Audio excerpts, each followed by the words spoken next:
मित्रांनो, तुम्हाला माहिती आहे का, की हनुमान जयंतीच्या निमित्ताने तब्बल 3 लाख पुऱ्या, 5 पिंप गुळवणी आणि सुमारे 1,000 किलो कांद्याची चटणी तयार करून तो महाप्रसाद म्हणून वाटण्यात आलेला आहे. आता ही घटना कुठे घडली ते मी तुम्हाला सांगतो.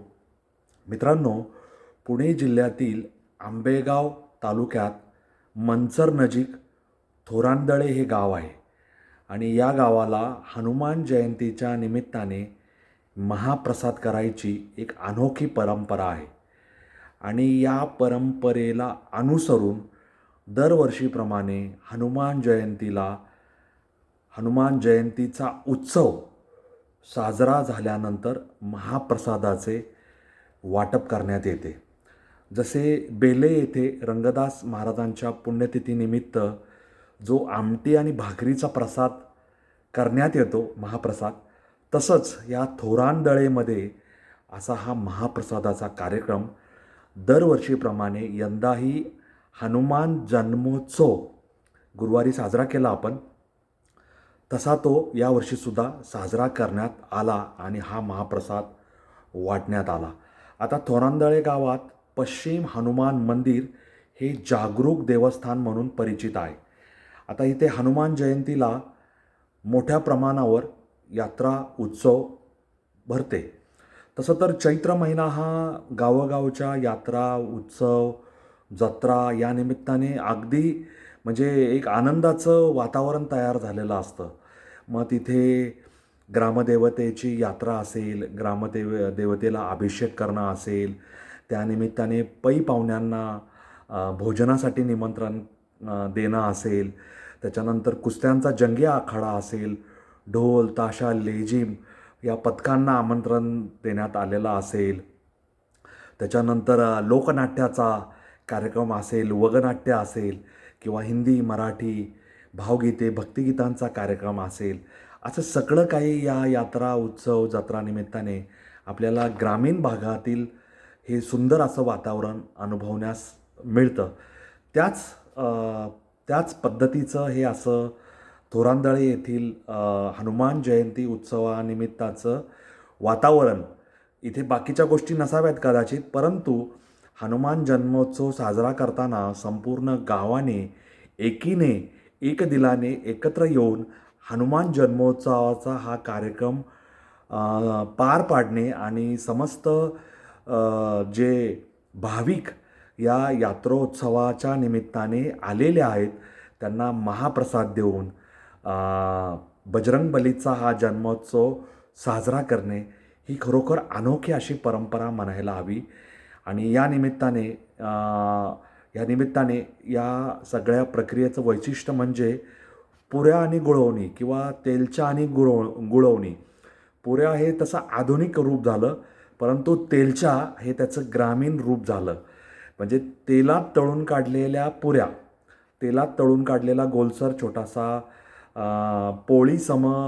छोट्या पोळीसम असा हा पदार्थ, आपण त्याला पुरी म्हणतो, ग्रामीण भागात तेलच्या म्हणतात.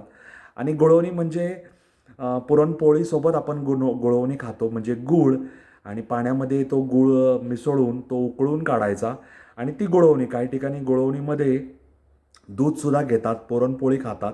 इथं ती गुळवणी, दूध नसेल कदाचित, परंतु ती गुळवणी आणि पुऱ्या म्हणजे पुरी त्या गुळवणीमध्ये बुडवून तिचा आस्वाद घ्यायचा, गोड लागते ती.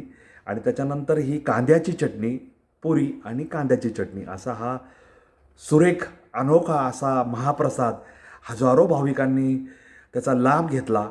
किती पंक्ती उठल्या असतील हे आपल्याला माहिती नाही, परंतु अशा कैक पंक्ती उठलेल्या असतील आणि भाविकांनी त्या पंक्तीमध्ये स्वच्छता करणे, त्याच्यानंतर पत्रावळ्या असतील किंवा थर्मोकोलची तयार अशी ताटं असतील, वाट्या असतील, जे काय असेल त्या वाढप्यांनी ते सगळं त्या भाविकांना, त्या भक्तांना आनंदाने ते वाढायचं, पुन्हा पुन्हा आग्रह करायचा आणि हा महाप्रसाद जेवून तृप्त व्हायचं, असं हे वातावरण थोरांदळे गावाने या निमित्ताने अनुभवलेलं आहे.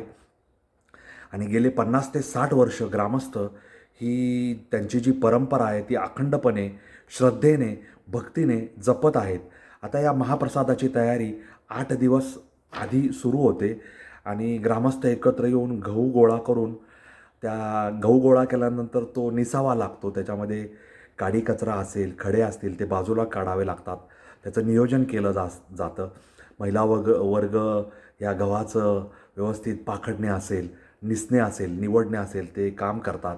त्या गव्हाचं पीठ दळून आणलं जातं आणि त्याच्यानंतर हनुमान जन्मोत्सवाच्या आधीपासून समस्त महिला एकत्र येऊन त्या पुऱ्या लाटायचं काम करतात आणि पुऱ्या लाटून त्या इतर भाऊंकडे दिल्या जातात आणि ह्या पुऱ्या तळण्याची जबाबदारी ही पुरुष वर्गाकडं असते.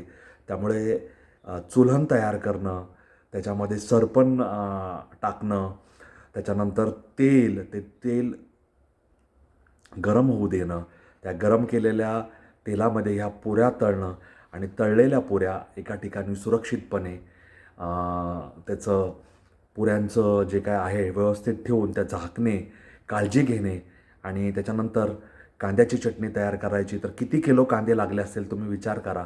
ते कांदे आणायचे, ते बारीक चिरायचे आणि ते बारीक चिरल्यानंतर त्याच्यापासून चटणी तयार करायची. मग ते चटणीमध्ये शेंगदाण्याचा कूट असेल, जिरं मोहरं असेल, त्याच्यानंतर थोडंसं तिखट असेल, मीठ असेल, हळद असेल, मीठ असेल, त्याच्यानंतर कोथिंबीर असेल, जे काही पदार्थ त्यांनी ठरवलेत कांद्याच्या चटणीसाठी.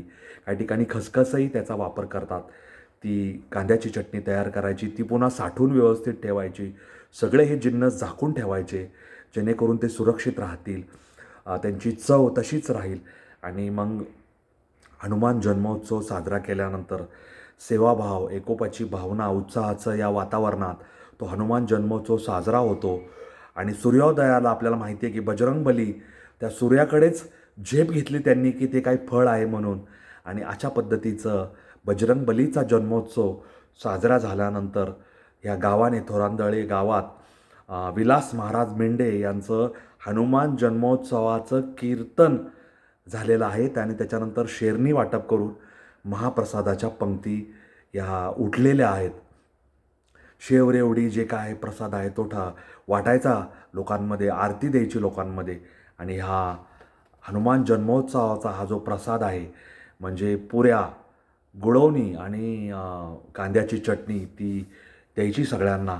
या आंबेगाव तालुक्यातील ह्या तोरांदळे गावात ही जी परंपरा आहे त्याच्यासाठी पुणे जिल्ह्यातून असेल, त्याच्यानंतर मुंबई, ठाणे आणि राज्यभरातून इतर भाविक येतात.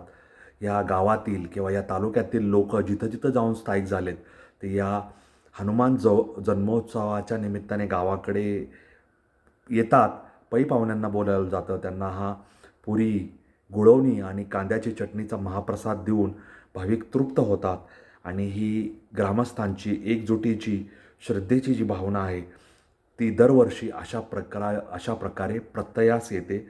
आणि तोरांदळे गाव धार्मिक व सामाजिक ऐक्याचे त्यांचे हे प्रेरणादायी उदाहरण आहे, ज्याचं अनुकरण इतर गावांनी केलं नाही केलं तरी तोरांदळे गावाने ते जपलेलं आहे. इतर गावात आणखी काही वेगळ्या प्रथा, परंपरा असतील त्यांचा आपण या आपल्या व्हिडिओमध्ये समावेश नंतर करूया, त्यांच्यावर नंतर व्हिडिओ तयार करूया.